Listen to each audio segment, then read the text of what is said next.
இன்னைக்கு நம்ம என்ன பார்க்க போறோம் சொல்லி பார்த்தோம்னா, தங்கத்தை காலில் அணிவதால் என்ன மாதிரியான தோஷம் ஏற்படும் அப்படிங்கிறது தான் பார்க்க போறோம். தங்கத்தை காலில் அணிவதால் என்ன ஏற்படும்னு சொன்னா, செல்வ வளம் குறையும் அப்படின்னு சொல்லி மேலோட்டமாக சொன்னாலும், உண்மையான அதற்கு பின்னால் இருக்கக்கூடிய காரணம் பார்த்தோம்னா, உடல் ஆரோக்கியம் என்பது கெடும். இதனை நாம் நன்றாக புரிந்து கொள்ள வேண்டும். சார், தங்கத்தை போய் காலில் போட்டுக்கிறதுனால உடல் ஆரோக்கியங்கிறது எப்படி டிஸ்டர்ப் ஆகும், நீங்கள் ஏதோ பயமுறுத்துறேள் அப்படிங்கிற மாதிரி நினைக்கக்கூடாது. நிச்சயமாக நான் இதனை மிகைப்படுத்தி சொல்லவில்லை. தங்கத்தை காலில் அணிந்து கொள்வதால் உடல் ஆரோக்கியம் என்பது கெடும் என்பதை நல்லபடியாக புரிந்து கொள்ள வேண்டும். அதாவது நம்ம உடம்புல நவகிரகங்களும் ஆட்சி செய்கின்றனன்னு சொல்கிறோம்.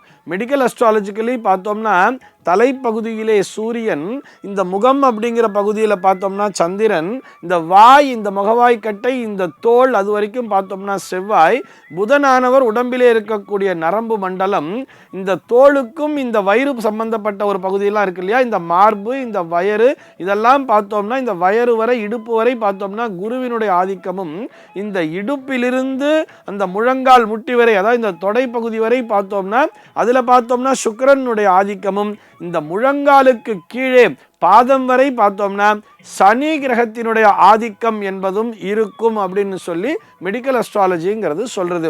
இப்போ நம்ம காலில் போய், அதாவது ஒரு சனியினுடைய ஆதிக்கம் பெற்ற பகுதியிலே இந்த தங்கத்தை அணிந்து கொள்வது அப்படிங்கிறது எதிர்மறையான விளைவினைத்தான் தரும்.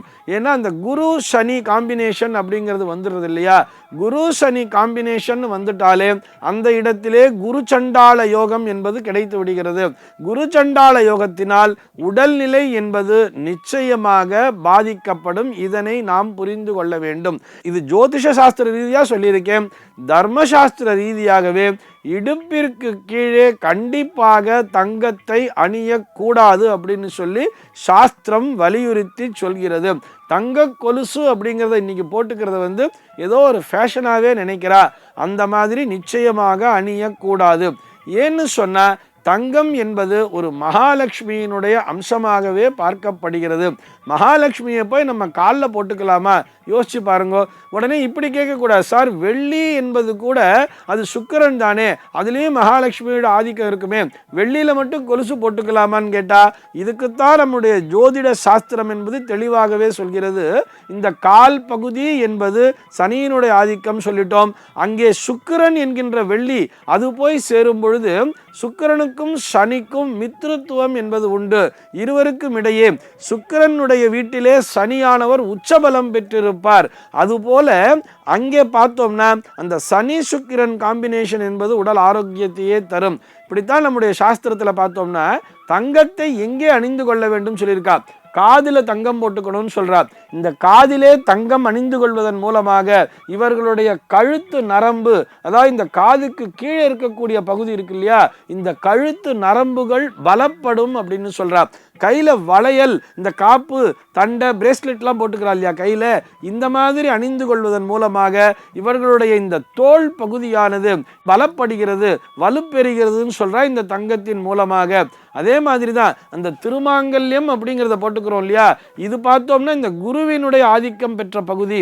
அந்த இடத்திலேயே அந்த மார்பினை தொட்டுக்கொண்டு, அந்த நாபி பகுதி, தொப்புளை தொட்டுக்கொண்டு இந்த தங்கமானது இருக்கும் பொழுது அவர்களுடைய பெண்களினுடைய கர்ப்பப்பை என்பது வலுப்பெறுகிறது. அதே மாதிரி ஆண்கள் நீட்டமாக ஒரு செயின் போட்டுக்கும் பொழுது அவர்களுடைய அந்த உயிரணுக்களும் தூண்டப்படுகிறது. அப்படிங்கிற மாதிரிலாம் அந்த குரு அப்படிங்கிறது தானே புத்திரகாரகன்னே சொல்றா. இப்படி குருவினுடைய அனுகிரகத்தோடு அவர்களுடைய வம்சமானதே தழைக்கிறதுன்னு சொல்றார். இப்படிப்பட்ட அந்த தங்கத்தினை கண்டிப்பாக காலிலே அணிந்து கொள்ள கூடாது. அது ஜோதிட சாஸ்திர ரீதியாக பார்த்தாலும் சரி, அல்லது தர்மசாஸ்திர ரீதியாக பார்த்தாலும் சரி, எப்படியாக இருந்தாலும் என்னுடைய அந்த செல்வ வளத்தை காண்பிக்க வேண்டும் என்பதற்காக தங்கத்தினை கொலுசாக மாற்றியோ அல்லது தண்டையாக மாற்றியோ காலிலே கண்டிப்பாக அணிந்து கொள்ளக்கூடாது. நிறைய பேர் என்ன பண்ணுறான்னு பார்த்தோம்னா, இந்த குழந்தைகளுக்கெல்லாம் குழந்தை பிறந்த உடனே அந்த சின்ன குழந்தைக்கு காலில் அந்த தண்டையை கொண்டு போய் அணிவிச்சு விட்றா. அதுவும் தங்கத்தில் கொண்டு போய் அணிவிக்கிறார். அந்த சின்ன குழந்தை வரைக்கும் சரி, ஆனால் அந்த குழந்தை எழுந்து நடக்க ஆரம்பி ஆரம்பித்து விட்டால் நிச்சயமாக அந்த குழந்தையினுடைய காலிலே அந்த தங்கத்தாலான காப்பு என்பது இருக்கக்கூடாது என்பதையும் புரிந்து கொள்ள வேண்டும். என்னதான் தங்க ஊசியா இருந்தாலும் எடுத்து கண்ணில் குத்திக்க முடியுமா? இது தங்க ஊசி தானே, நான் தங்க ஊசியில தான் கண்ணை குத்திப்பேன்னு சொல்லி குத்திக்க முடியுமா? அது தவறல்லவா? அதுபோல தங்கத்தினை எந்த விதத்திலுமே நாம் குறைவாக எண்ணவே கூடாது. தங்கம் என்பது மகாலட்சுமியினுடைய அம்சம்.